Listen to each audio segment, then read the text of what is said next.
I've always tried, and I've said this a bunch of times, I think even Craig's talked about me before, I've always tried in my studies to step into the biblical authors and audiences' shoes, see through their eyes. I think that is the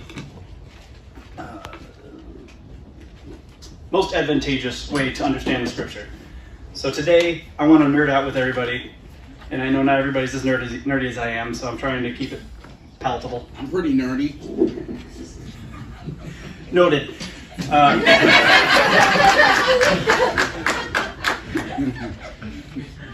So I want to take you guys on an adventure of nerdiness that I have been kind of slightly obsessing over the last couple of years.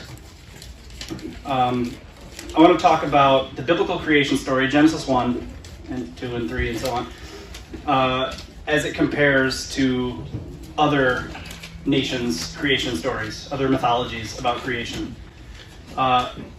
It's going to be the first part of a short series that I'm going to do.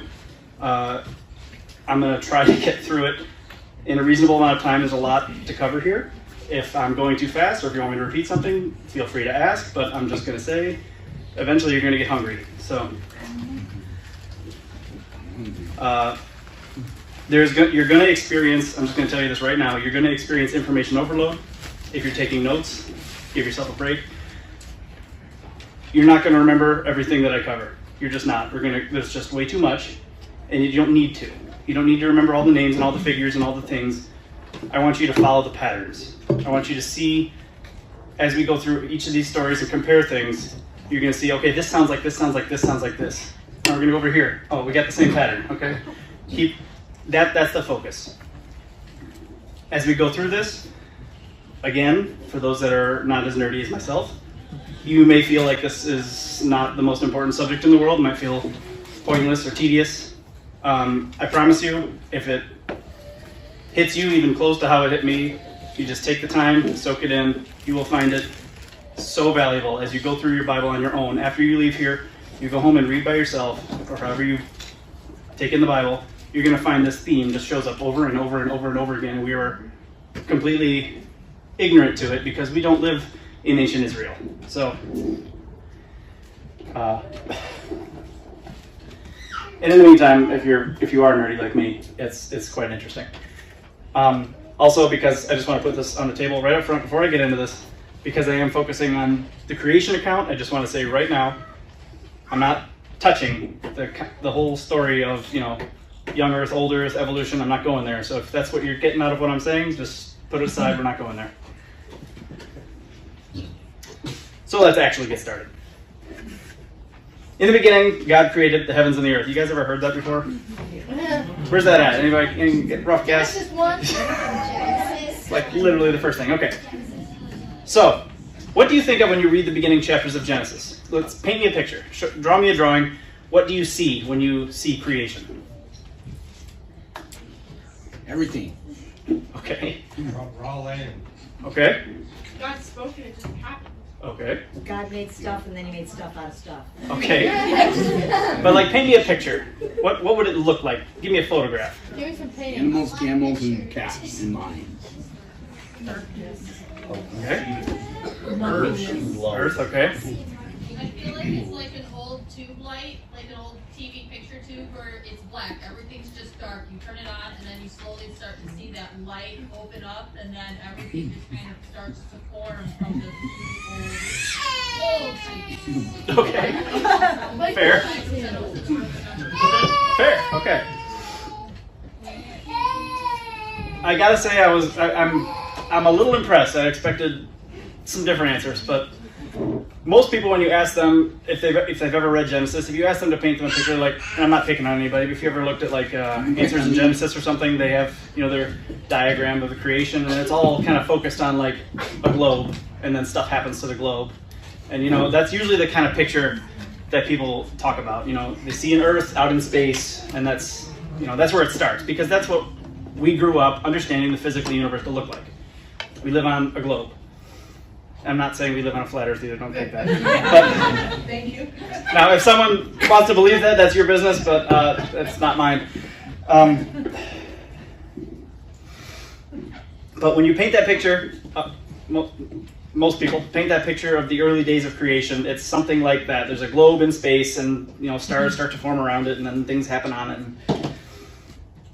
So what I want to go through as we go through, what I want to show you as we go through this is the ancient people of Israel and other nations didn't have that picture. They didn't understand the concept of a globe. They didn't understand, the universe as we do. So I want to go through this exercise to learn to see through their eyes. See through the eyes of a people that lived 35-ish, 100 years ago on the other side of the planet and spoke a foreign tongue. Completely different culture. Genesis, like the rest of the Bible, was written from the perspective of the ancients to whom and by whom it was composed. To the ancient mind, Genesis 1:1 might read something a little more like, in the beginning, God created the sky and the land. That's what they saw of the universe. There was no globe. There was no, trillions of stars out in vast space. There was up there and there was down here. And God made that. That's how they understand the physical universe. Also, Genesis, much like the rest of the Bible, was not written in a cultural vacuum. The authors were aware of their own cultural stories and characters, and they allude to them often as they compose these texts. So with all of that in mind, all those things, stay with me, do you think it's possible that there might be just a little bit of nuance of communication that we are missing? It would be rude and foolish for you to travel across the world, even in the same era of time, and wherever you land, to expect the people there to speak American English and hand you a cheeseburger. It's just not how this works.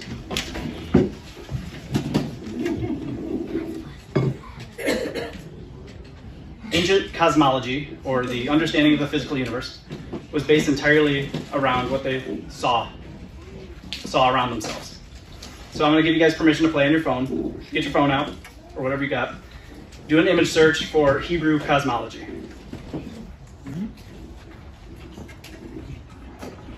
I'll give you a second.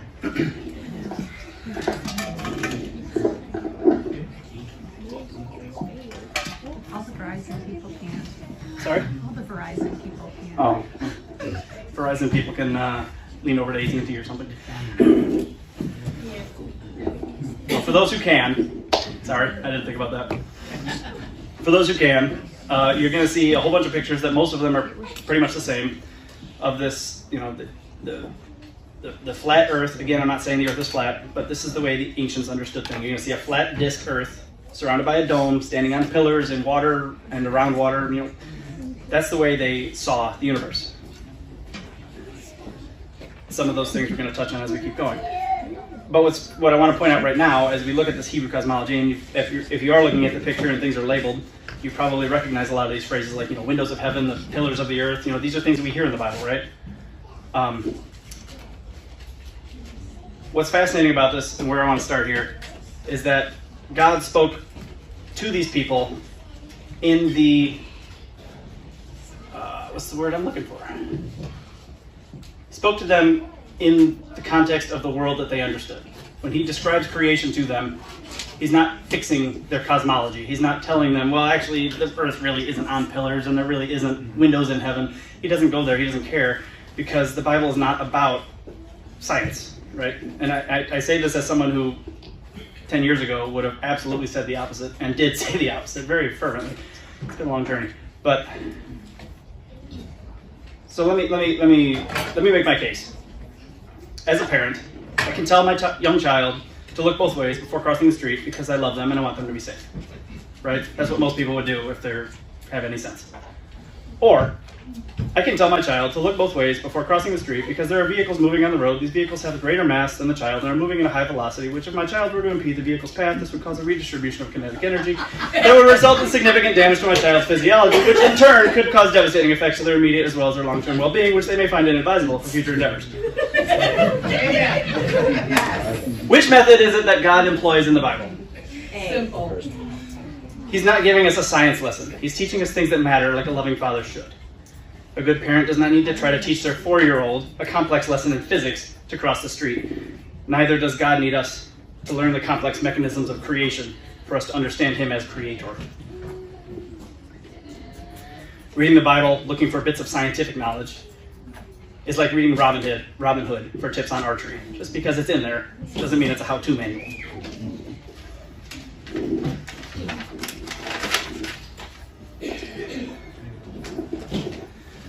The Bible, being an ancient Near Eastern text, is largely focused on function, not on form.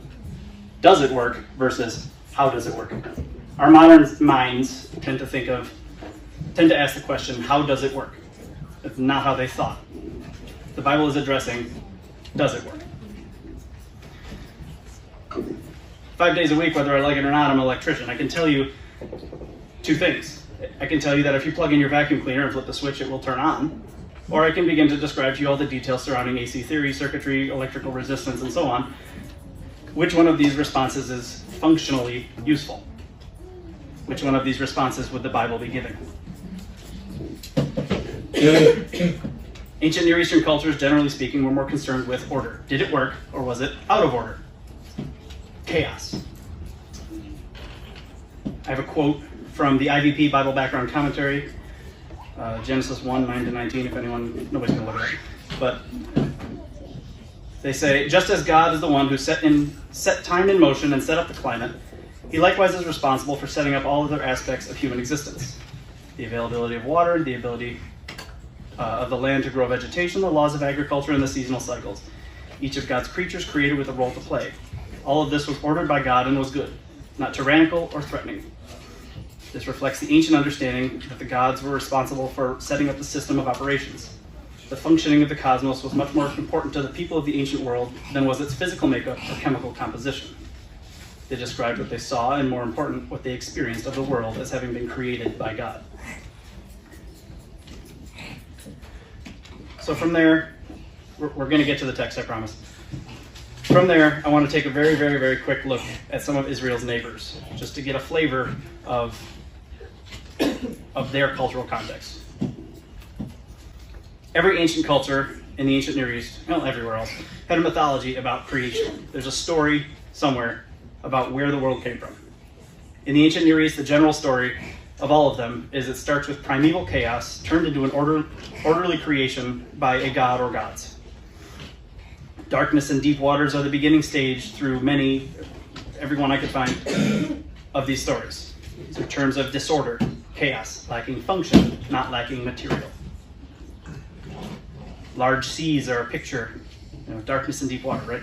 Large seas, to the ancient mind, and rightly so, are a picture of untamable and unconquerable power, something that man has no chance against. This is why it is the gods that calm the seas and bring order to chaos. In the Bible, it is Jehovah who creates order from the chaos. It's following the same theme, it's telling the same story, but it's doing it very differently. So, we're going to get into that too. Sorry for the extraordinarily long introduction, but it's needed. So there's a few cultural mythologies, neighboring mythologies that I want to focus on, again, very briefly. The first, the Ugaritic Baal cycle, that's Canaanite. Second is the Egyptian story, creation mythology, spit it out. And third is the Babylonian Enuma Elish, which is just another name for their creation story. So again, very quickly. In the Ugaritic Baal cycle, that is Canaanite. In the beginning, there was darkness, disorder, and chaos. Creator god El has finished creating his part. He stepped down from it. Baal Hadad, who is the primary deity of the story, you've heard of Baal before, rises up to make a name for himself. To prove superiority, Baal does battle with Yam, who is the god and personification of the sea. It's also the same word in Hebrew. You're probably familiar with the word Yam. Baal does battle with Yam and defeats him and establishes order from the defeated Yam, the defeated sea. Again, quickly, moving on. Egyptian. In the beginning, there was darkness and chaotic waters. This was called Nu, which I find hilarious, because in the beginning, there's only one thing. What are we going to call it? Let's call it Nu. Atum first created himself from the waters of Nu. He created first for himself a hill to stand on, and then he created Shu, the god of the air, and Tefnut, the goddess of moisture and mist. Shu and Tefnut were given the responsibility to create order and stability out of chaos. And the first thing they did to do that was they divided the light from the dark. Shu and Tefnut then produced Geb, who is the earth, and Nut, who is the sky or the heavens. But the two would not separate, therefore Shu, the god of the air, pushed Nut, the heavens, up above himself, above the air, to keep them separated. so they can fulfill their functions, thus creating order, the system that works. So if you do have a signal and you want to look up, you can Google image Egyptian cosmology and you'll see a picture of more or less the same thing I just described, with all these different gods, literally being the sky and the land and separating them and so forth. It's visual aids help. I wish I had a projector, but no. So that's Egypt. Moving on. Babylon. Marduk, the primary deity of the story in Babylon, is in battle with Tiamat, who is again the personification of the waters or the seas, actually specifically the saltwater seas, who also represents primeval chaos. In this battle, Marduk blows a great wind to open the mouth of Tiamat in order to shoot an arrow into her body to slay her through the mouth. Tiamat is slain, and her serpentine body is, quote, split in two like a fish for drying. That's directly from the Enuma Elish Tablet 4. The two halves of her body is then used to create the heavens and the earth. I would love to have continued quoting the tablet, but it would take me like 10 minutes because it's really detailed. So just trust me. Babylonian Tiamat, the sea goddess, also very likely shares a linguistic root with the Hebrew word tehom, which is translated in the Tanakh as deep. I have a quote, because Craig told me to put sources. I have a quote from the Dictionary of Deities and Demons on the entry on Tiamat, just to illustrate the etymological connection between the two. Hebrew tehom is etymologically related to Akkadian titimat, which derives from an older Semitic root, thm, no vowels, known in Ugaritic and other Semitic languages as the designation of the sea. In Arabic, tihiyamat denotes the coastal plain along the southwestern and southern shores of the Arabian Peninsula. In Akkadian, the root is known in the female form titimtu or tamtu. I don't speak Akkadian, meaning the sea. The divine name Tiamat, especially well known in the Babylonian creation myth Enuma Elish, is the absolute state of the noun. All that scholarly jargon just to say that all these words in all these languages are related to one another. Tehom is the Hebrew word that we find in the Bible that's related to all of this. Tehom appears 36 times in the Hebrew text and is never used with a definite article the, suggesting that it is intended to be understood as deep, proper noun, capital D, rather than the deep, the way our translations usually show it. This is an echo, I would say, my opinion, of the other mythologies. See, what's interesting though is the biblical usage can personify Tehom like the other cultures do, but one thing that does starkly different is it does not deify it. Tehom, see, in all the other cultures, Tiamat or whatever, are presented as this great opposition to the hero god of the story.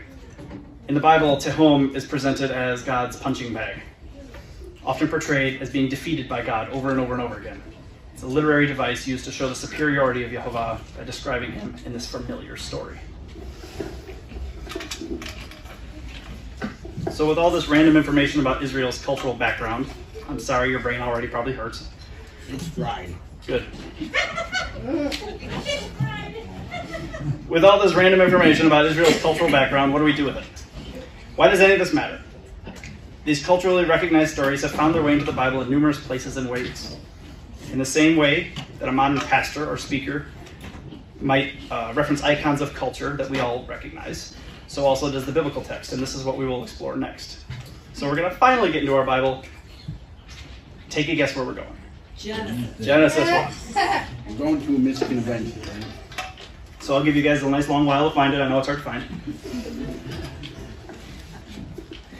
We're going to skim through Genesis chapter 1. I'm not going to read every verse. I'm just going to look for things that are relevant to the discussion because there's just way too much information to hit absolutely everything.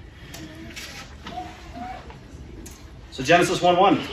In the beginning, using the New King James, just putting that out there. In the beginning, God created the heavens and the earth. The earth was without form and void, and darkness was on the face of the deep, the word is tehom, and the Spirit of God was hovering over the face of the waters. So like all other perceptions of that era, the very first thing we find in creation is dark, chaotic waters. Formless and empty, tohu vavohu, primeval chaos, and lack of order. This is what our God starts with. Notice, and there might be differing opinions, and that's fine, but as I understand it, notice that there is already matter at the beginning of creation. Because Genesis 1 has no intention of explaining form, material, but rather function. How's it going to work? And the first thing we see is God sends out a ruach to conquer the waters, if I can use that word.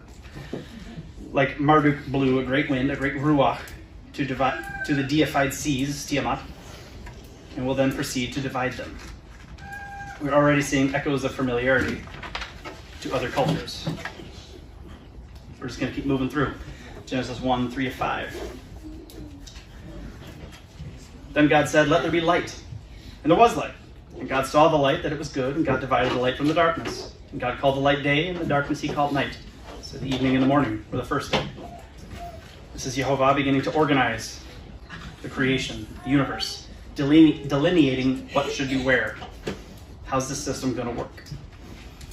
Recall, as I already mentioned, the Egyptian narrative of Shu and Tefnut, that when they were tasked with giving order to creation, the very first thing they also did was organize light and darkness by separating them. It's the same verbiage here.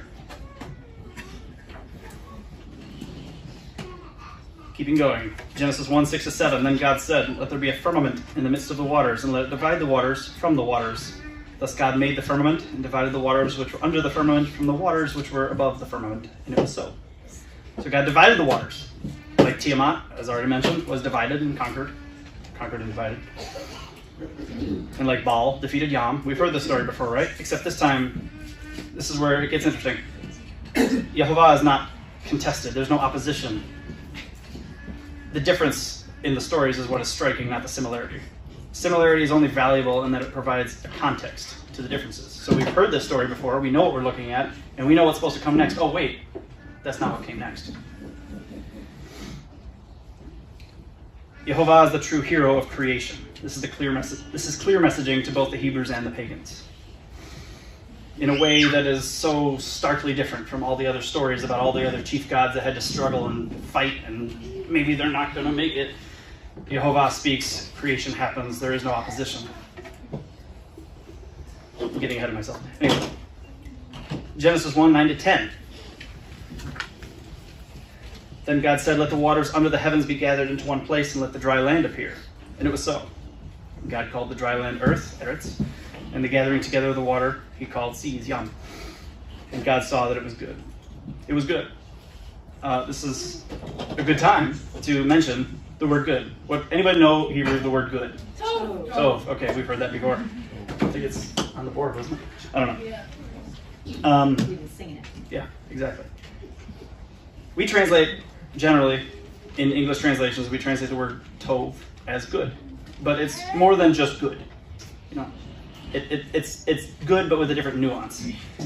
Really, it's good in the sense of functional. It works. It does what it's designed to do. So this is something you hear over and over and over again in Genesis. God did a thing, and it's tov. It works. This is language of creation order, of organizing the universe. So anyway, I digress. God said, the waters be gathered together in one place, and it was so, and it was good, and all that stuff. So again, recall back to Egypt, Atum creates for himself land to stand on, and then the very god of the land himself, Yeb. And also like Tiamat is formed into the earth, and the rest into the skies from Babylon. The Genesis account here is I guess I'll say the word response to the common creation myths of the time period. Using this language loosely, a parallel account to the other creations myths, but in a,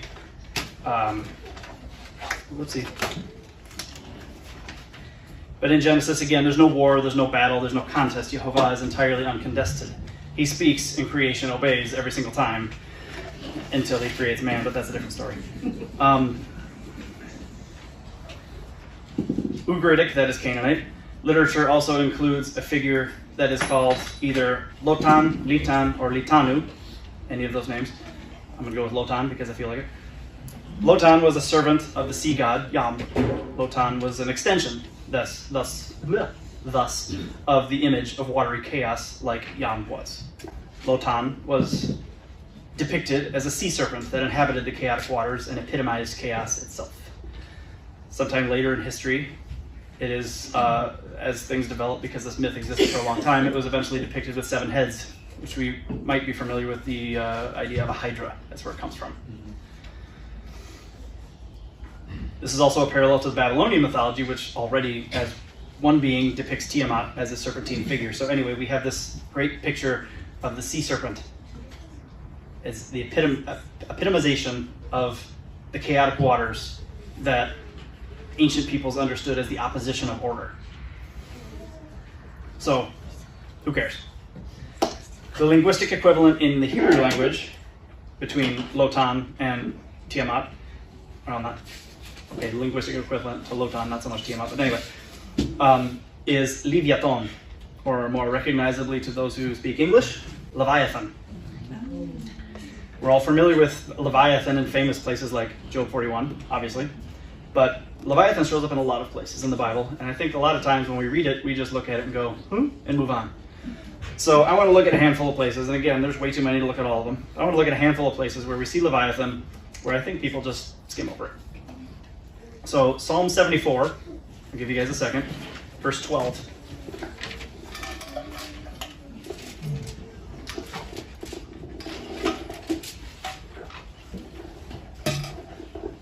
Psalm 74:12. We're going to go through 14. For God is my king from of old, working salvation in the midst of the earth. Yeah, sounds good. Okay. You divided the seas by your strength. Okay, sounds good. You broke the heads of the sea serpents in the waters. What? I didn't read that in Genesis. You broke the heads of Leviathan in pieces, and you gave him as food to the people inhabiting the wilderness. Notice the plural of heads, too, by the way. This is not describing a historical event where God defeated a sea monster. That's not the point. The psalmist is using recognizable imagery to describe Yehovah as the champion of creation in a story that everybody already knew. We'll look at one more. Isaiah 27:1. 27:1. Again, there's a bunch of these, and they're fun, but we don't have that kind of time. In that day, Yehovah with his severe sword, great and strong, will punish Leviathan, the fleeing serpent, Leviathan, that twisted serpent, and he will slay the Tanin that is in the sea. I don't know what your translation has, but Tanin is the Hebrew word. We're going to come back to this. I just want to make sure you bookmark this in your head. Anyway, another quote from the Dictionary of Deities and Demons that became an extremely relevant resource for this topic, so I'm sorry it's in here a lot. The biblical texts consider, they say, Yahweh's mastering of Leviathan as an aspect of creational order, although neither necessarily in terms of creatio prima, I don't speak Latin, or cosmogony, nor in terms of combat. So in English, that means the Bible is using the language of God defeating Leviathan in the sense of creating order. That part is similar, but not in the sense of the way he created the world, the initial creation, nor in the sense of the origins of physical matter, nor in terms of a great divine battle.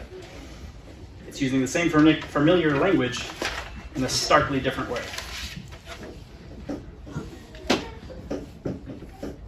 Okay, back on track, back to Genesis 1. I hope you should be able to find it. Verse 16, then God made 2 great lights, the greater light to rule the day and the lesser light to rule the night. He made the stars also. God set them in the firmament of the heavens to give light on the earth, and to rule over the day and over the night, and to divide the light from the darkness. And God saw that it was good. On the 4th day, God created the sun, the moon, and the stars, which right off the bat, I just want to point out, this is clearly demarcating himself as superior to all these other celestial deities, the sun, moon, and stars, that the other nations worshipped. Notice also how he affixed them, the sun, moon, and stars, to the rakia, the firmament of the skies. The ancients understood the skies as a solid object. And again, I'm not saying the skies are a solid object. I'm saying the ancients understood the skies as a solid object. Yehovah never tries to correct that underlying belief. This is not the point he's trying to make. Real quickly, you don't have to turn there, but Job 37:18, I think it's Eliphaz, says to Job, with him have you spread out the skies, strong as a cast metal mirror. That's about as hard as it gets. In the King James Version and others, the New King James, probably some other ones, I forgot to look, use the English word firmament, meaning, in English, a firm thing. So with that in mind, I want you to just, in your head, compare that to the Egyptian depictions of Nut. If you happen to look up the image of the Egyptian mythology, that would help. The goddess who is the physical sky. There's the goddess arched over the top of creation, above the air, with stars and moons and stuff stuck to her. We have the same familiar picture, and I'm not saying that there is a physically, a solid object up in the air. I'm not saying that. Don't take it that way.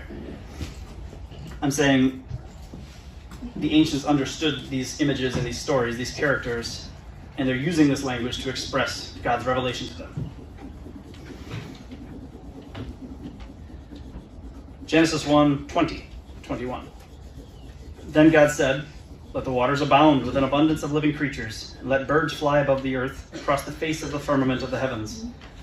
So God created great tanin, there's our word again, and every living thing that moves, with which the waters abounded, according to their kind, and every winged bird according to its kind. And God saw that it was good. Just curious, real question. What does your translation say that God created in verse 21? God created great what? Creatures. Sea creatures. Okay, see, there's a lot of variety here. The other place where you said that word might have said monsters, but this place says creatures, so it's not consistent. It's not consistent, because the translators are uncomfortable with putting sea serpents in the text. Can't imagine why. That's what the word means, though. I just let the cat out of the bag, sorry. On the fifth day, God created tanin. The word means sea serpents or dragons, if you want to use that. Let's look at another verse real quick. I guess you can turn there if you want. Psalm 104:24.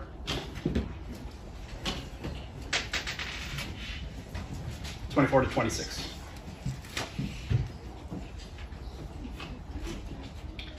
Psalm 104:24 to 26.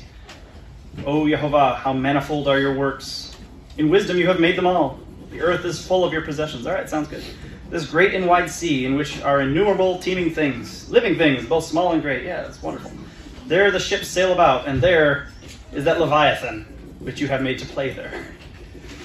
In the foreign creation stories, the sea serpent, the tanin, the Leviathan, is a formidable opponent, fearful, dreadful. In the biblical version of the story, Leviathan is not a fearsome foe, but God's rubber ducky, playing in his bathtub. Job 41:5. You don't have to turn there. Will you play with Leviathan as with a bird? This is God asking Job questions. It's the end of the story. Will you play with Leviathan as with a bird? Or will you leash him for your little girls? With the implication of, I know you can't, Job, but I can. Yeah. Back to Genesis 1:26 to 28. Then God said, "Let us make man in our image, according to our likeness. Let them have dominion over the fish of the sea, over the birds of the air, over the cattle, and over all the earth, and over every creeping thing that creeps on the earth." So God made man in his own image. In the image of God he created him. Male and female he created them. Then God blessed them, and God said to them, "Be fruitful and multiply. Fill the earth and subdue it. Have dominion over the fish of the sea, over the birds of the air, and over every living thing that moves on the earth." This, and I haven't gotten to this before, and I will in the future. This is going to be I think it's probably my next thing. But this is starkly contrasted against pretty much every other culture's mythology about the creation of man. Other mythologies describe the creation of man as an insignificant nothing moment where the gods got tired of farming, and so they created something that would do it for them. The Tanakh, however, describes the creation of man as a high-status event, not as menial slaves. Man is made in the, quote, image of God. The word image is tselem. It means image. Surprise.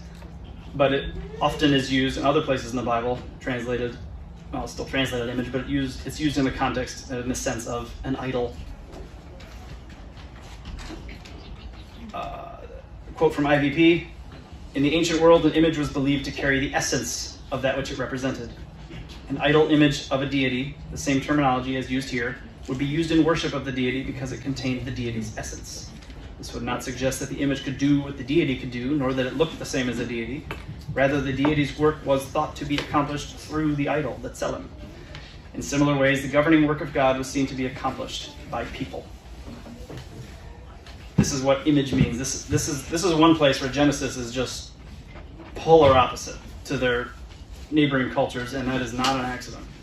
And there is a lot more to discuss here next time. Don't have another hour. So at this point, we've pretty much gotten to the end of Genesis 1. Jehovah has organized that which was unordered. He separates the waters, the land, the sea, put them in the proper place. He creates inhabitants for his creation and puts them exactly where they belong. Very intentional. Lastly, he puts man as the officer over creation to continue to maintain order. God speaks to his people and says, I am the one who brings the order, the sole creator. See, to our God, there is no contest, no comparison, just a divine artist making happy little trees. So, we made it through Genesis 1. I have a few more things I want to show you, but I want to pause and say I hope you're seeing, as we've gone through Genesis and some of the other places that I've referenced, hope you're seeing why the nerdiness is relevant. Learning all these things helps us get into their shoes, see through their eyes, understand the text the way they did 4,000 years ago. Are you guys seeing that so far? Yeah. I haven't freaked anybody out too much? No. Okay, good. You are pretty quick. Yeah. It doesn't take much to freak checks now. So I want to just very quickly skim through the rest of the Bible, some major events where we can see this pattern again, because if anyone's ever read the Bible before, more than once especially, you've probably noticed that it has this tendency to tell a story and then tell it again with different characters, and then again and again and again and again. This is no exception.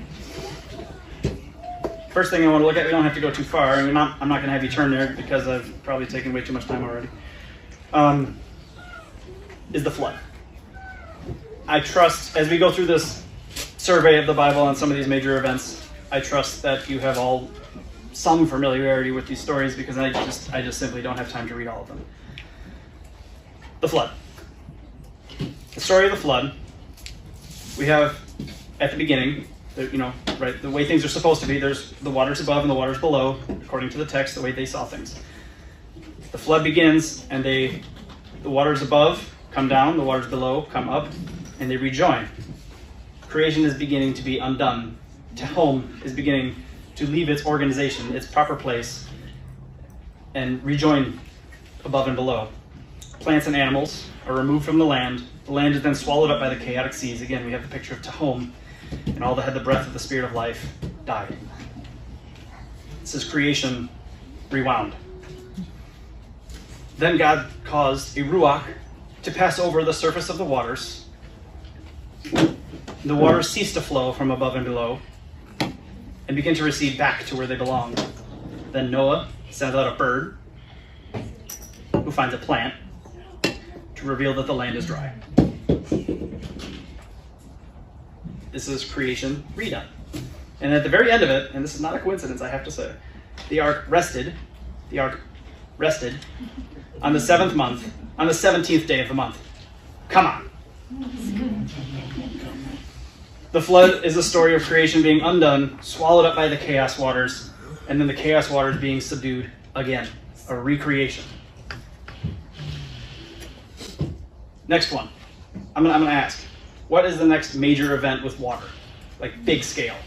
Red Sea. Red Sea. You drink it. You don't drink that much water. So looking at the Red Sea, and again, you don't have to turn there, you can if you'd like, but I'm just going to skim through it. After Egypt is systematically decreated, and that's another discussion I'm not going to touch on right now, Israel leaves and is confronted by Tehom. The word is used there as well. God then divides the Tehom into, using a ruach, using spirit wind, creating order from chaos, and allowing the Israelites to pass through the body of the conquered Tehom. Shortly after, Exodus 15, they're singing this song. They say, with a blast of your nostrils, the waters were gathered together. The flood stood upright like a heap. Tehomot. congealed in the heart of the sea. Remember the Babylonian Tiamat? It's the same story. Sea is defeated, parted, and they pass through it. On track, stay on track. Isaiah 51, 9-10. You can turn there if you'd like. Isaiah 51, 9-10.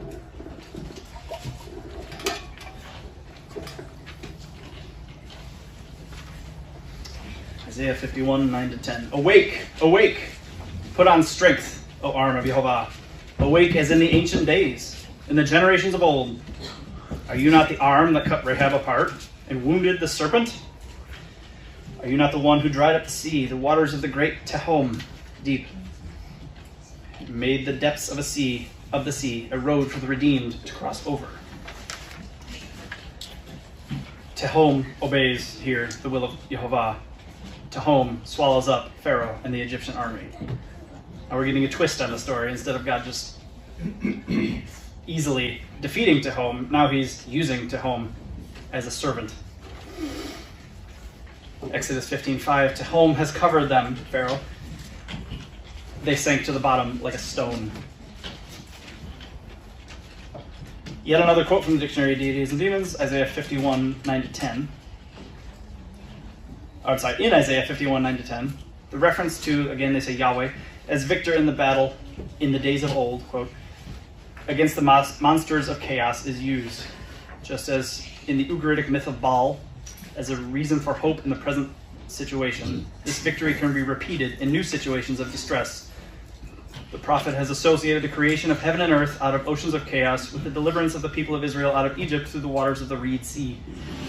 The God of Israel is called upon to repeat such an act of salvation on behalf of the peoples of Judah living in exile by the rivers of Babylon. So we see Isaiah is saying,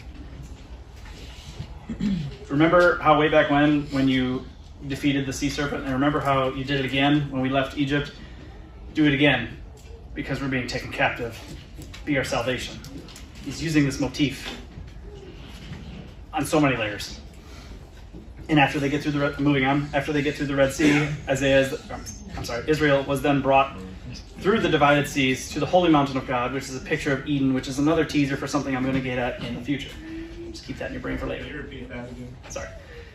After they The reference, sorry. Reference. Last reference, yeah. Exodus 15. After Isaiah, Exodus your 15. next one. There wasn't one. Oh, it wasn't? Oh, okay, sorry. I did, sorry. There was Exodus 15:5 a while ago. Was that it? No, Okay. you're right. Go ahead. Yeah, there's a quote from the Dictionary of Deities and Demons. Is that it? Don't worry about it. Get up. Anyway. So. Teaser, pick up from the teaser. Oh, I was done. But yeah, I just wanted to point out that as they came through the waters of chaos, the divided body of the waters of chaos, they went then to the mountain of God, which is a picture of Eden, which is another parallel that I'm going to get to in the future. Not today.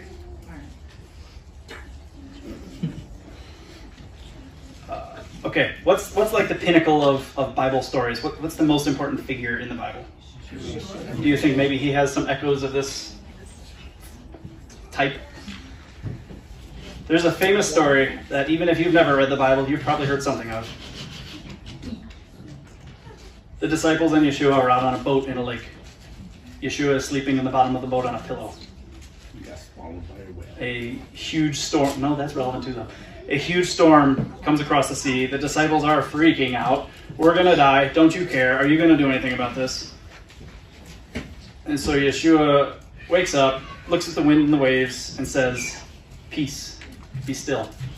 Literally in the Greek, actually, it's be silent and be muzzled, which is not something one normally says to an inanimate object, but it's something one might in fact say to a beast. This is Yeshua telling the seas to fall in line, the chaos to cease, and may things come into order again. This was not just a parlor trick. This wasn't just Yeshua saying, look what I can do. This is Yeshua making a very bold statement about himself, and the disciples didn't miss it. This is the one who has the authority to command primeval chaos to fall in line to his order. This is a very recognizable story to the disciples. They've heard this before. This is, if I may, this is Yeshua wearing the one ring. This is Yeshua wielding the force. We've heard this story before. And this is why the disciples respond with, "Who is this guy that even the winds and the waves obey him?"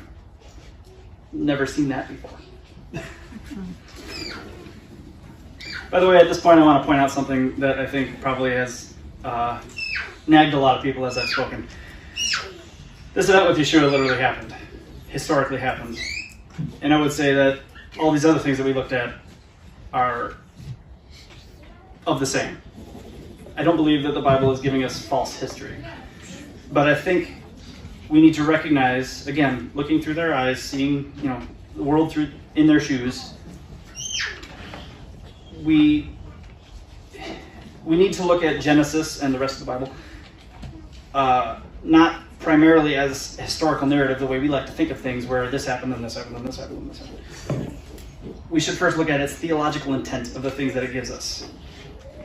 We see the events described through and we will see the events described through the eyes of the ancient people that were both the original authors and audience. I already said that. I hope that made sense. I got a little jumbled there. Okay, one more thing I want to look at. The very end of the Bible. The end of days. Remember Isaiah 27:1? I'm going to go there again. If you want to go there again, you don't have to. Isaiah 27:1. In that day, Yehovah with a severe sword, great and strong, will punish Leviathan, the fleeing serpent. Leviathan, that twisted serpent. And he will slay the Tanin that is in the sea. At the end of time, Yehovah will subdue chaos utterly and completely. Where might we see that again? Where might that be represented again? Revelation 21:1. I'm just going to keep going. You can go if you want. Revelation 21:1, John says, "Now I saw a new heaven and a new earth. For the first earth and the first heaven had passed away. Also, there was no more sea." The biblical story ends with the chaotic seas so thoroughly overthrown that it is completely non-existent. Revelation, I would argue, is not giving us a primarily, quote-unquote, historical, I don't know if you can say historical about future events, but a historical account, but is giving us theological messaging. Chaos is so completely subdued that every inch of creation is in complete submission to Yehovah, finally. So who cares? All this stuff, who cares? Yeah, who cares? Yeah. I do. I hope by now you have seen that the biblical language is just packed, and again, this is just a tip of the iceberg, packed with allusions to the ancient Near Eastern mythologies and what was in the back of their heads. The real question now, so what? Why does it matter? Well, the first thing I would have to say, it matters because when the biblical text is examined in light of its ancient contemporaries, it is abundantly clear that there are intentional similarities. Therefore, it behooves us to figure out why the scripture is employing these themes and what we are supposed to learn from them. It is way too specific and way too numerous to count these things off as coincidence. So how are we to understand the language of the biblical text? I think that we should recognize the language used here not as literal descriptions of God defeating Leviathan, but rather in the same way that we might hear a Bible teacher or anybody else today use a culturally recognized icon to illustrate their point. One might reference Darth Vader or Gandalf or Bugs Bunny or any other number of unanimously recognized cultural icons to describe in brief and vivid detail the elements of their subject matter.